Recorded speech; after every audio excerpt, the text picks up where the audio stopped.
लोग ने इस चैनल पे अभी भी जितने भी रिलेटेड वीडियो देखे थे किससे थे, मैथ से। लेकिन अब हम क्या करेंगे, आज से क्लास 10th का साइंस का भी सिलेबस साथ साथ ही लेके चलेंगे। साइंस में फिजिक्स यानी से फिजिक्स से रिलेटेड जितने भी प्रूफ है या जितने भी डिफिनीशन है हम क्या करेंगे, सारे को बारी बारी से देखेंगे। तो सबसे पहला फिजिक्स का हम लोग का जो चैप्टर है वो मेरा क्या है, प्रकाश का परावर्तन और अपवर्तन, यानी कि reflection of light and reflection of light, reflection and refraction. ठीक, यानी कि प्रकाश की परावर्तन और प्रकाश का अपवर्तन, यानी कि जो हम लोग का फर्स्ट चैप्टर है, यानी कि क्लास 10th में जो फिजिक्स का चैप्टर है, क्लास शायद चैप्टर 10 से स्टार्ट है, तो हम लोग क्या करेंगे, उससे रिलेटेड क्या करेंगे, फिजिक्स के जितने भी रिलेटेड प्रॉब्लम है, इससे रिलेटेड जितने भी प्रूफ है, हम लोग क्या करेंगे, उनको सबसे सिंपल भाषा में क्या करेंगे, देखेंगे। यदि आपको एक बार ये प्रूफ समझ में आ गया तो आप फिर कभी जिंदगी में भूल नहीं पाएंगे। चलिए आइए देखते हैं आज का हम लोग का टॉपिक क्या है, दर्पण। दर्पण की फोकस दूरी तथा वक्रता त्रिज्या में संबंध। तो सबसे पहले हम लोग क्या देखेंगे, दर्पण की फोकस दूरी किसे कहते हैं और वक्रता त्रिज्या कैसे कहते हैं। उसके बाद हम क्या करेंगे, इन दोनों में रिलेशन देखेंगे कि क्या रिलेशन होता है। ये बहुत इंपॉर्टेंट सूत्र है, इसकी सहायता से हम वन यानी यू एफ, इसके आगे आप भी पढ़ेंगे यू बी एफ में संबंध। ठीक है, तो इसके बिना वह संबंध डिफाइन ही नहीं हो सकता। इसलिए सबसे पहले मेरा टारगेट यह है कि हम लोग इसमें देखेंगे कि दर्पण की फोकस दूरी और वक्रता त्रिज्या में क्या रिलेशन है। फिर इन्हीं रिलेशन की सहायता से हम क्या करेंगे, नेक्स्ट प्रूफ को करते जाएंगे। तो जो क्लास 10th में साइंस के फिजिक्स में जो फर्स्ट प्रूफ है वो मेरा क्या है, फोकस दूरी तथा वक्रता त्रिज्या में संबंध। तो सबसे पहले मैं आपको यहाँ बता देता हूँ कि फोकस दूरी किससे कहते हैं और वक्रता त्रिज्या किससे कहते हैं। सपोज कर लेते हैं हमारे पास एक दर्पण है, कैसा है, दर्पण है। ठीक है, देखिए दर्पण क्या होता है, दर्पण एक क्या होता है, खोखला गोला भाग होता है। क्या होता है, खोखला गोला भाग होता है। देखिए बहुत से बच्चों को कंफ्यूजन रहती है कि किसको उत्तल दर्पण कहते हैं, किसे अवतल दर्पण कहते हैं, यानी किसे कॉन्वेक्स मिरर कहते हैं, किसे कॉन्केव मिरर कहते हैं। तो उसको मैं मतलब ऐसा बताऊंगा कि कोई बोलने में, जैसे मानिए सर्कल है, ठीक, एक सर्कल है, इस सर्कल को मैं दो बड़ा भागों में कट कर दिया। ठीक, कट कर दिया। सपोज करिए मैं ये बीच वाला भाग हटा दिया, बीच वाला भाग हटा दिया। तो अगर ध्यान से देखें तो हमारी इमेज कैसी बन रही है, इस तरीके से बन रही है। ठीक, यानी कि खोखला गोला भाग था जिसमें से मैंने बीच वाला भाग करके बाहर निकाल लिया। तो जो आपको लेफ्ट साइड में मिरर बनेगा यानी वो मेरा कैसा होगा, उत्तल दर्पण होगा। कैसा होगा, उत्तल दर्पण। ठीक, और जो लेफ्ट साइड में बनेगा वो मेरा क्या होगा, अवतल दर्पण। क्या होगा, अवतल दर्पण। यानी कि हम लोग सिंपल सा, यदि आपको कोई पूछे कि उत्तल दर्पण क्या कैसा होता है, अवतल दर्पण कैसा होता है, पहचानने के लिए तो सिंपल से क्या कीजिएगा, सर्कल बनाइए, फट दे, इसको दो भागों में काट दीजिएगा। जो इधर वाला इमेज बनेगा वो उत्तल दर्पण होगा और जो इधर वाला बनेगा अवतल दर्पण होगा। यानी कि उत्तल दर्पण क्या होता है, उभरा हुआ होता है, अवतल दर्पण क्या होता है, धंसा हुआ होता है। सिंपल सा हम क्या करेंगे, यही ट्रिक से हम क्या बता देंगे, किसे उत्तल दर्पण कहते हैं और किसे अवतल दर्पण कहते हैं। तो हम लोग देखते हैं कि उत्तल दर्पण और अवतल दर्पण में फोकस दूरी किसे कहते हैं और वक्रता त्रिज्या किसे कहते हैं। तभी ना, जब तक हम इन लोग को जानेंगे नहीं तब तक इनके बीच में डिफिनेशन कैसे, मतलब रिलेशन कैसे फाइंड कर सकते हैं। तो सिंपल से क्या करते हैं, एक सपोज कर लेते हैं पास दर्पण है, M1 है और एक M2 है। ठीक, इसके सेकेंड यानी कि इसके दूसरी तरफ क्या करते हैं, पालिश कर देते हैं। क्या कर देते हैं, सपोज करो एक दर्पण मैंने लिया, ये कैसा दर्पण है, अवतल दर्पण है जिसके मैंने एक भाग पे पालिश कर दिया है। ठीक, अब देखो इस दर्पण के मध्य बिंदु, इस दर्पण के मध्य बिंदु सपोज कर लेते हैं खोखला भाग है, तो इसको कहीं ना कहीं एक, जैसे मैं इसका पूरा सर्कल बना लेता हूं। ठीक है, इसका कोई ना कोई जरूर सेंटर होगा। ठीक, मान लेते हैं सेंटर है, क्या है, सेंटर। सेंटर को कैसे रिप्रेजेंट करते हैं, कैपिटल सी से। ठीक, किसे रिप्रेजेंट करते हैं, कैपिटल सी से। हमको पता होना चाहिए कि किसी खोखले गोले का केंद्र और दर्पण के मध्य बिंदु को मिलाने वाली रेखा क्या कहलाती है, मुख्य अक्ष कहलाती है। क्या कहलाती है, मुख्य अक्ष। मुख्य अक्ष यानी कि प्रिंसिपल एक्सिस, ठीक है। यानी कि दर्पण के केंद्र और दर्पण के मध्य बिंदु को मिलाने वाली रेखा ये मेरी क्या कहलाती है, मुख्य अक्ष कहलाती है, ठीक है। यही दर्पण का केंद्र है, तो क्या बोलेंगे, इसे क्या बोलते हैं, ये दर्पण के मध्य बिंदु को ध्रुव, यानी इसे किससे रिप्रेजेंट करते हैं, पी से, यानी कि पोल, ठीक है। क्या बोलेंगे, पोल से और वक्रता केंद्र के बीच की दूरी को हम क्या कहते हैं, वक्रता त्रिज्या कहते हैं। देखिए ये मेरा क्या है, वक्रता केंद्र है, क्या है, वक्रता केंद्र, यानी कि सेंटर ऑफ क्या होगा, सेंटर ऑफ किसका होगा, कर्वेचर का होगा, ठीक है, सेंटर ऑफ कर्वेचर, ठीक। और पोल के वक्रता केंद्र और पोल के डिस्टेंस को हम क्या कहते हैं, वक्रता त्रिज्या कहते हैं। वक्रता त्रिज्या को किससे डिनोट करते हैं, कैपिटल आर से डिनोट करते हैं, ठीक है। और ध्यान से देखिएगा, जो फोकस होता है सबसे पहले क्या होता है, वक्रता केंद्र और ध्रुव के मध्य एक फोकस स्थित होता है, क्या होता है, मुख्य फोकस, जिससे मेरी क्या होती है, यदि कोई प्रकाश किरणें मुख्य अक्ष के समांतर चलती हैं तो परावर्तन होने के बाद कहां से होके जाती हैं, मुख्य फोकस से होके जाती हैं, ठीक है। यानी कि हम लोगों ने देखा यदि कोई प्रकाश किरणें मुख्य अक्ष के समांतर चलती हैं तो परावर्तन के बाद किससे होके जाती है, मुख्य फोकस से होके जाती हैं। तो मुख्य फोकस को कैपिटल एफ से डिनोट करते हैं। इस मुख्य फोकस और ध्रुव के बीच की दूरी को हम क्या कहते हैं, फोकस दूरी कहते हैं। फोकस दूरी को स्मॉल एफ से रिप्रेजेंट करते हैं। हम लोगों ने देखा कि वक्रता त्रिज्या किसे कहते हैं और फोकस दूरी किसे कहते हैं। फिर से देख लीजिए, वक्रता त्रिज्या वक्रता केंद्र और ध्रुव के बीच की दूरी को वक्रता त्रिज्या कहते हैं। वक्रता त्रिज्या को कैपिटल आर से रिप्रेजेंट करते हैं। फोकस दूरी यानी कि यदि कोई प्रकाश किरणें मुख्य अक्ष के समांतर चलती हैं तो परावर्तन के बाद किससे होके जाती है, मुख्य फोकस से होके जाती है। यदि कोई प्रकाश किरणें मुख्य फोकस से होके जा रही हैं तो मुख्य फोकस और ध्रुव के बीच की दूरी को हम क्या कहते हैं, फोकस दूरी कहते हैं। फोकस दूरी किससे रिप्रेजेंट करते हैं, स्मॉल एफ से, ठीक। हम लोग को क्या करना है, स्मॉल एफ और कैपिटल आर के बीच में रिलेशन फाइंड करना है, ठीक है। तो इससे पहले हम क्या करेंगे, हम लोगों ने प्रकाश के परावर्तन का नियम भी पढ़ा होगा। प्रकाश के परावर्तन का नियम क्या कहता है, यदि कोई प्रकाश किरणें किसी मतलब देखिए, जैसे मान लीजिए कि मैं कैसा दर्पण है, समतल दर्पण है, कैसा दर्पण है, समतल दर्पण है। यदि कोई प्रकाश किरणें जिस माध्यम से आ रही हैं परावर्तन होने के बाद उसी माध्यम में लौट जाती हैं तो प्रकाश की इस घटना को क्या कहते हैं, प्रकाश का परावर्तन कहते हैं। जो किरणें आ रही हैं वो क्या होती है, आपतित किरण, क्या होती है, आपतित किरण। और जो किरण वापस चली जा रही है वो मेरी क्या होती है, परावर्तित किरण, क्या होती है, परावर्तित किरण, ठीक। और ये जो बीच में से क्या बोलते हैं, अभिलंब बोलते हैं, क्या बोलते हैं, अभिलंब, ठीक। और ये जो तीनों जिस बिंदु पे मिल रही हैं उसे क्या बोलते हैं, आपतन बिंदु, क्या बोलते हैं, आपतन बिंदु, ठीक। ये मेरा कैसा है, समतल दर्पण है, क्या है, समतल दर्पण, ठीक।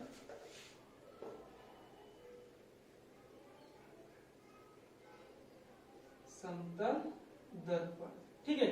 हम लोगों ने सबसे पहले क्या पढ़ा था, प्रकाश का परावर्तन की रिफ्लेक्शन ऑफ लाइट। क्या होता है, यदि कोई प्रकाश किरणें किसी दर्पण से टकरा के उसी माध्यम में लौट जाती हैं तो प्रकाश के इस घटना को प्रकाश का परावर्तन कहते हैं। यानी कि यदि कोई प्रकाश किरणें आ रही हैं किसी दर्पण से टकरा के उसी माध्यम में लौट जा रही, जिस माध्यम से आ रही थी उसी माध्यम में लौट जा रही हैं तो प्रकाश की इस घटना को क्या कहते हैं, प्रकाश का परावर्तन कहते हैं, ठीक है। यदि दो परावर्तन, ठीक, यानी कि जो किरणें आती है उसे आपतित किरण कहते हैं और जो किरणें आती है उसे परावर्तित किरण कहते हैं। परावर्तन के दो नियम होते हैं। पहला नियम क्या होता है, आपतित किरण और परावर्तित किरण और आपतन बिंदु पे खींचा गया अभिलंब तीनों क्या होते हैं, एक ही तल में होते हैं। यानी कि आपतित किरण और परावर्तित किरण और आपतन बिंदु पे खींचा गया अभिलंब तीनों क्या होता है, एक ही तल में स्थित होता है, तो उसे हम क्या कहते हैं, प्रकाश के परावर्तन का प्रथम नियम। यानी कि इसमें एक वर्ड आ रहा है एक ही तल। कहने का तात्पर्य है एक ही तल का मतलब कि ये जो मेरा व्हाइट बोर्ड है वो क्या एक प्लेन सरफेस है, यानी क्या एक सतह है। तो जो भी मेरा होगा, आपतित किरण होगी, परावर्तित किरण होगी, अभिलंब और आपतन बिंदु सब क्या होंगे, एक ही तल पे स्थित होंगे। हम लोग क्या करेंगे, सारे जो बनेंगे इमेज हमको एक ही तल पे आसानी से दिखाई देंगे। दूसरा नियम क्या होता है, आपतन कोण। आपतन कोण को क्या होता है, देखिए आपतित किरण अभिलंब के साथ, आपतित किरण अभिलंब के साथ कौन सा कोण बनाती है, आपतन कोण। कौन सा कोण बनाती है, आपतन कोण, आपतन कोण, ठीक। और परावर्तित किरण अभिलंब के साथ कौन सा कोण बनाती है, परावर्तन कोण। क्या बनाती है, परावर्तन कोण।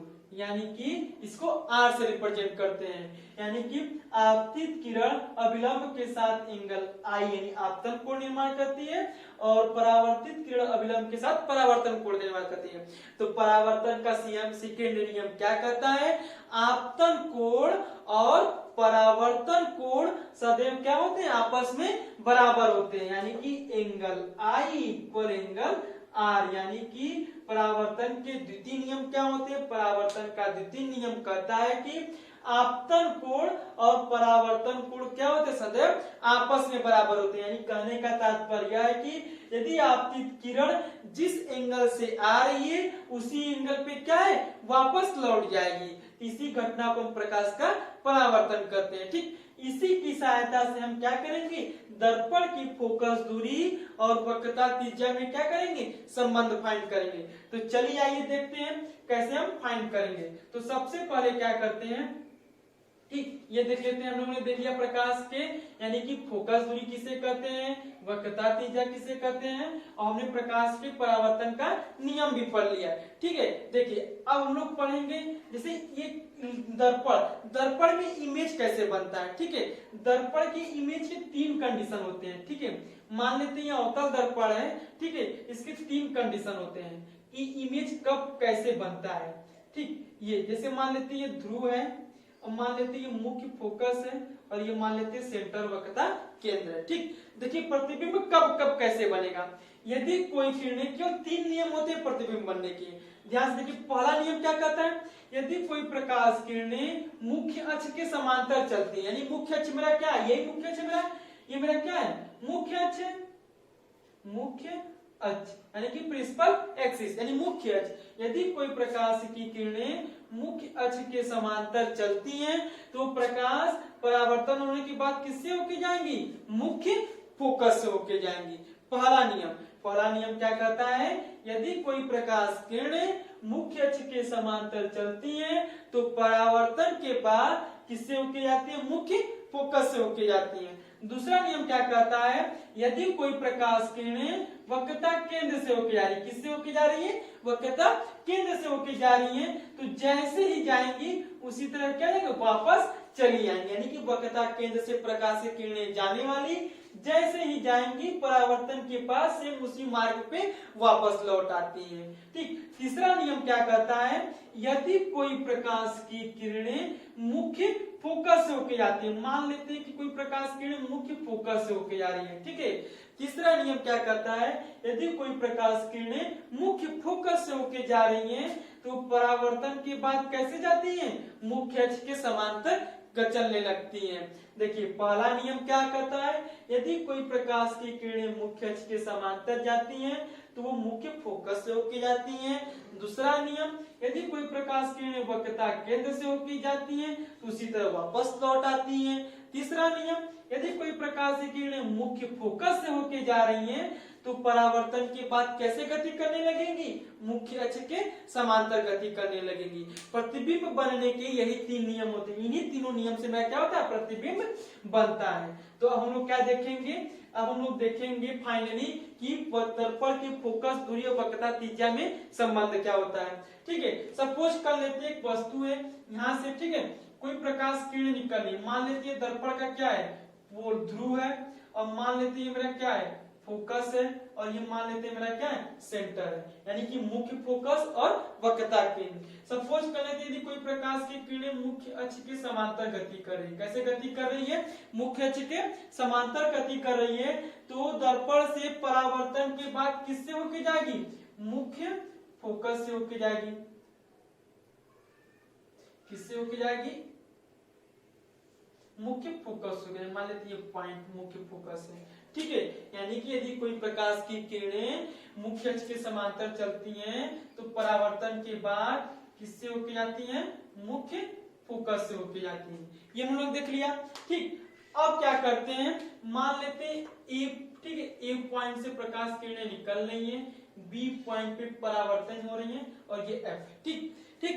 अब क्या कर लेते हैं, अब मान लेते हैं जो ये बी पॉइंट है, कौन सा है, ये बी पॉइंट है, इस बी पॉइंट से सी पे क्या करते हैं, अभिलंब ड्रा करते हैं, क्या ड्रा करते हैं, अभिलंब ड्रा करते हैं। सपोज कर लीजिए मैंने क्या कर लिया, एक लंब ड्रा कर लिया इस वाली साइड पे, ठीक है। अगर मैंने अभी पढ़ा, मान लेते हैं समतल दर्पण है और ये अभिलंब है, यदि कोई प्रकाश किरणें आ रही हैं तो जैसे जिस माध्यम में आ रही हैं उसी माध्यम में क्या है, लौट जा रही है, तो प्रकाश की इस घटना को प्रकाश का परावर्तन कहते हैं। आपको पता है कि आपतित किरण अभिलंब के साथ आई एंगल बनाता है, परावर्तित किरण अभिलंब के साथ एंगल आर बनाता है। हमको परावर्तन के द्वितीय नियम से पता है कि आपतन कोण और परावर्तन कोण क्या होता है, सदैव बराबर होते हैं। तो देखिए ये कैसी किरण है, ये किरण आ रही है, ये क्या है, आपतित किरण है, और ये किरण क्या परावर्तन के बाद जा रही है, तो ये मेरा कैसी किरण है, परावर्तित किरण है।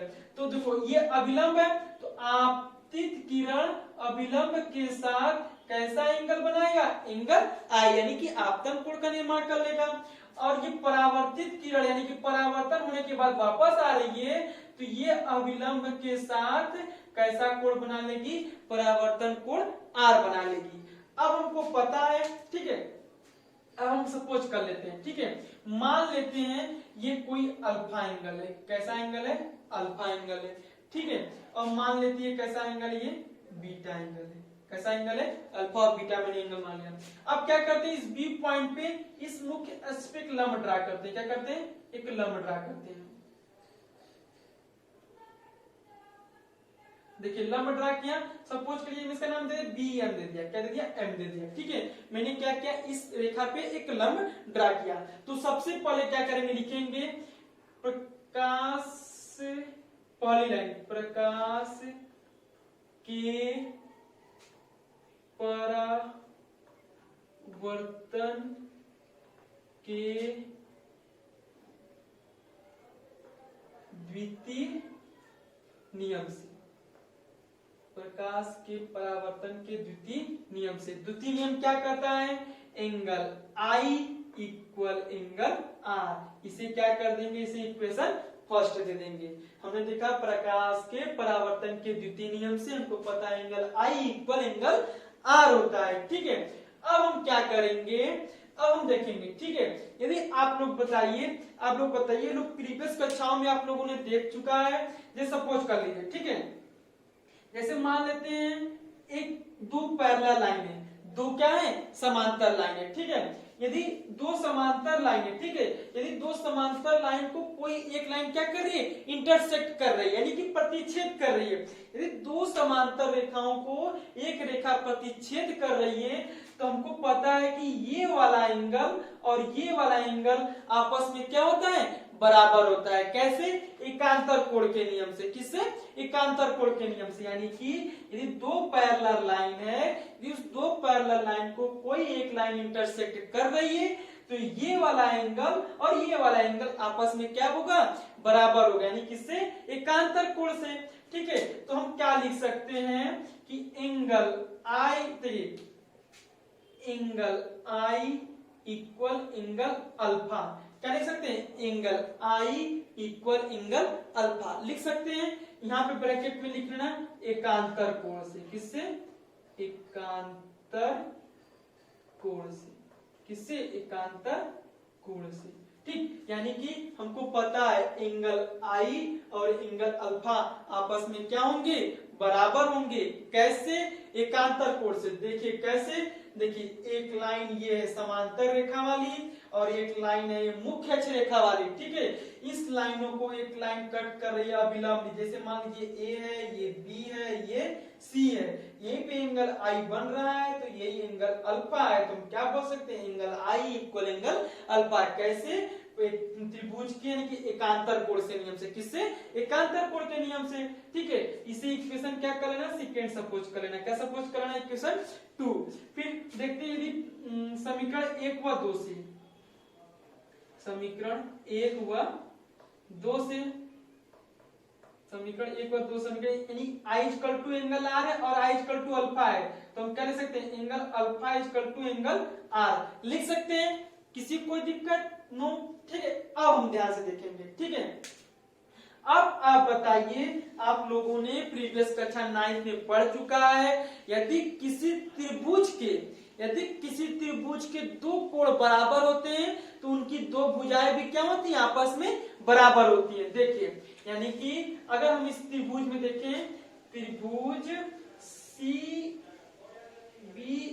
में, त्रिभुज CBF में, देखिए त्रिभुज CB और F में, त्रिभुज CBF है। मैं आपको अलग से बना के दिखाता हूँ त्रिभुज CBF कैसा दिख रहा है, कुछ इस रूप से दिख रहा है। ये C है, ये B है और ये F है।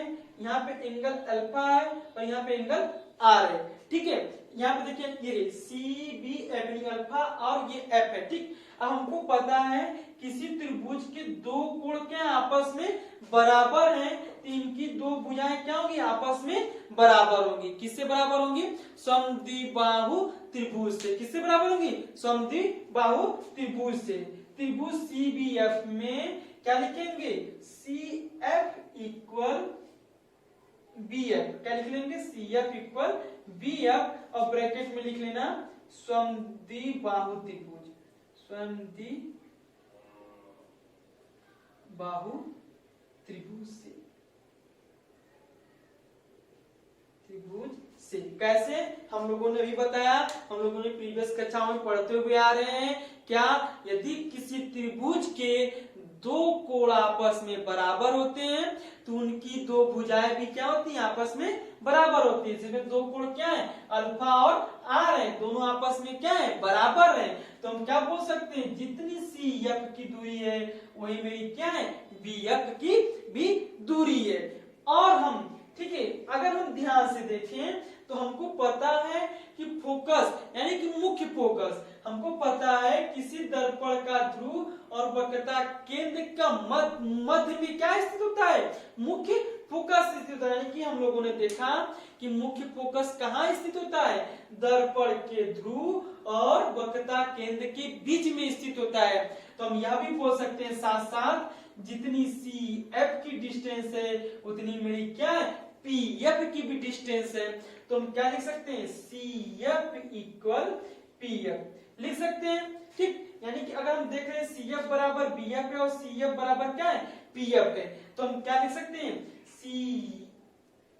क्या लिख सकते हैं हम, PF बराबर BF लिख सकते हैं, ठीक है। लिख सकते हैं, यानी कि PF बराबर क्या लिख सकते हैं, BF लिख सकते हैं, ठीक है। तो अगर हम ध्यान से देखें तो हमको जब पता है, इसे इक्वेशन थर्ड सपोज कर लीजिएगा, नहीं इसे इक्वेशन थर्ड सपोज कर लीजिएगा, ठीक है, थर्ड, और इसे क्या सपोज कर लीजिएगा, फोर्थ, ठीक है। समीकरण 4 से देखें तो यहाँ पर लिख देते हैं, ठीक है। हमको पता है कि PF बराबर क्या होगा, BF होगा, इसी के यानी कि PF बराबर किससे होगा, BF के, ठीक है। अब हमको पता है समीकरण 4 से, ठीक है। देखिए, अगर ध्यान से देखिए, हमको यहीं पे ध्यान देना है, ठीक है। यानी कि समीकरण 4 से, समीकरण 4 से देखिए, समीकरण 4 क्या कर रहा है, समीकरण 4 लिखा है CF बराबर BF, CF बराबर BF, ठीक। देखिए, CF की डिस्टेंस फाइंड करनी, किसकी डिस्टेंस फाइंड करनी है, CF की। तो हमको CF का डिस्टेंस नहीं पता है, तो हमको देखिए क्या पता है, हमको पता है C से P का डिस्टेंस। क्यों, क्योंकि C से P की डिस्टेंस को क्या कहते हैं, वक्रता त्रिज्या कहते हैं, ठीक। यदि C से P की डिस्टेंस में से FP की डिस्टेंस को माइनस कर लेंगे तो हमको C से F की डिस्टेंस मिले। देखिए मैंने क्या लिखा, देखिए हम CF को क्या लिख सकते हैं, CP माइनस PF, देखिए क्या करेंगे, CF की डिस्टेंस निकालनी है तो हम क्या करेंगे, पूरा डिस्टेंस ले लेंगे, C से P का डिस्टेंस, और C से P के डिस्टेंस में से ये दूरी माइनस कर देंगे। ठीक है, सपोज कर लेते हैं हमको पूरी डिस्टेंस कितना पता है, 5 है, मान लेते हैं पूरा डिस्टेंस कितना दिया, 5 है। ठीक, और यहाँ से यहाँ तक का डिस्टेंस कितना दिया, 3। ये 5 में से 3 को माइनस करेंगे तो जो आंसर आएगा यही डिस्टेंस बताएगा ना। तो वही कहने का मतलब है कि यहाँ पे क्या करना है हम, कि हमको C से P का डिस्टेंस पता है, तो C से P के डिस्टेंस में से FP यानी PF की डिस्टेंस को माइनस कर देंगे तो हमको C से F की डिस्टेंस मिल जाएगी। और बराबर BF लिखा है, यानी BF को हम क्या लिख सकते हैं, PF लिख सकते हैं। ठीक है, अब देखिए इस माइनस PF को उधर ले जाएंगे तो हमको क्या मिलेगा, CP बराबर PF प्लस PF मिल जाएगा। देखिए इसको यहाँ पे लिखते हैं, यानी क्या मिलेगा, CP बराबर PF प्लस PF, तो CP बराबर PF प्लस PF कितना देगा, 2PF। देखिए C से P की डिस्टेंस मेरी क्या कहला रही, वक्रता त्रिज्या R कहला रही है, तो वक्रता त्रिज्या R हो गया, और 2PF है तो 2 हो गया, और PF यानी कि फोकस दूरी, मुख्य फोकस से, देखिए ये मेरा क्या है, F, ये मेरा F है, ये मेरा क्या बता रहा है, मुख्य फोकस बता रहा है। तो मुख्य फोकस से ध्रुव के बीच की दूरी को क्या कहते हैं, फोकस दूरी कहते हैं। तो फोकस दूरी किससे रिप्रेजेंट करते हैं, स्मॉल f से रिप्रेजेंट करते हैं, कि स्मॉल f हो जाएगा। ठीक, अगर हम ध्यान से देखें तो दर्पण में, अवतल दर्पण में इधर जितनी भी चीजें होती है सारी क्या होती है, निगेटिव होती हैं। ये वैल्यू पुट करेंगे तो -r रखेंगे, और फोकस दूरी पुट करेंगे तो -f रखेंगे। तो देखिए -r इक्वल -2f हो जाएगा, तो माइनस माइनस कैंसिल हो जाएगा, यानी f इक्वल टू क्या हो जाएगा, r/2, यानी कि यही मेरा क्या होता है, मुख्य फोकस में तथा फोकस दूरी तथा वक्रता त्रिज्या में संबंध। जहां लिख देते हैं हम, जहां f इक्वल टू क्या है, फोकस दूरी है, और r मेरा क्या है, वक्रता त्रिज्या। It's proved. देखिए क्या किया हम लोगों ने, सबसे पहले हम क्या करेंगे, प्रकाश के परावर्तन के द्वितीय नियम से angle I equal angle R हो जाएगा। फिर हमको पता है कि यदि कोई दो पैरेलल लाइन है, इस दो पैरेलल को एक लाइन इंटरसेक्ट कर रही है, तो ये वाला एंगल और ये वाला एंगल आपस में क्या होगा, बराबर होगा एकांतर कोण की सहायता से। ठीक है, तो I इक्वल टू R है और I इक्वल टू अल्फा है, तो समीकरण 1 2 की सहायता से अल्फा इक्वल टू क्या जाएगा, R हो जाएगा। अब हम त्रिभुज में देख रहे हैं CBF में, हमको पता है किसी त्रिभुज के दो कोण आपस में बराबर होते हैं तो उनकी दो भुजाएं भी क्या होती हैं, आपस में बराबर होती हैं, यानी कि CF बराबर क्या जाएगा, BF हो जाएगा। अब हमको पता है कि जो मुख्य फोकस है वो क्या, वक्रता केंद्र और ध्रुव के बीच में स्थित होता है, तो जो जितनी C से F की डिस्टेंस वही मेरी क्या P से F की डिस्टेंस है, यानी कि CF बराबर BFP है और CF बराबर PF भी है, तो हम क्या लिख सकते हैं, PF बराबर BF। ठीक है, तो जहां PF जहां BF होगा क्या लिख देंगे, PF पुट कर लेंगे, यानी हमको क्या निकालनी, CF इक्वल BF। देखिए CF का डिस्टेंस नहीं पता है तो CF कर सकते हैं CP minus PF equal BF। BF की वैल्यू किसके बराबर है, PF के बराबर है। अब ये वाला माइनस PF उधर जाएगा तो प्लस PF हो जाएगा, तो CP बराबर PF प्लस PF, यानी CP बराबर 2PF। CP की वैल्यू क्या है, वक्रता त्रिज्या है, तो वक्रता त्रिज्या को R से रिप्रेजेंट करते हैं, और PF की फोकस दूरी, तो फोकस दूरी को स्मॉल f से रिप्रेजेंट करते हैं। इस माइनस का सिंबल इसलिए लगाए हैं क्योंकि अवतल दर्पण में जितनी भी वस्तुएं होती है सारी क्या होती है, निगेटिव होती है। लेफ्ट साइड में जितनी वस्तु क्या होगी, निगेटिव होंगी, कि इधर वस्तु भी निगेटिव होगा, प्रतिबिंब भी निगेटिव होगा, वक्रता त्रिज्या भी निगेटिव होगी, और मुख्य फोकस यानी फोकस दूरी भी मेरा क्या होगा, निगेटिव में होगा। तो वक्रता त्रिज्या ये माइनस और इसका माइनस आपस में कैंसिल हो जाएगा, तो R इक्वल टू क्या आता है, 2F आता है, यानी कि F इक्वल टू क्या लिखते हैं, R/2, यानी कि दोनों से क्या, यानी कि मुख्य में की दर्पण की फोकस दूरी और वक्रता त्रिज्या के बीच में रिलेशन क्या होता है, F इक्वल टू R/2, जहां F मेरा क्या है, फोकस दूरी, और R मेरी क्या है, वक्रता त्रिज्या। Thank you. यदि आपको ये वीडियो पसंद आया हो तो वीडियो को लाइक कीजिए, चैनल को सब्सक्राइब कीजिए, जिससे आपको नेक्स्ट साइंस से रिलेटेड, क्लास 10 से रिलेटेड, फिजिक्स के जितने प्रूफ है आपको नोटिफिकेशन मिलता रहे। यदि आपको वीडियो पसंद आया तो वीडियो को लाइक कीजिए, अपने फ्रेंड के साथ शेयर कीजिए। यदि आपको इस वीडियो में कोई भी प्रॉब्लम हो आप हमें कमेंट बॉक्स में जरूर बताइए। Thank you for watching.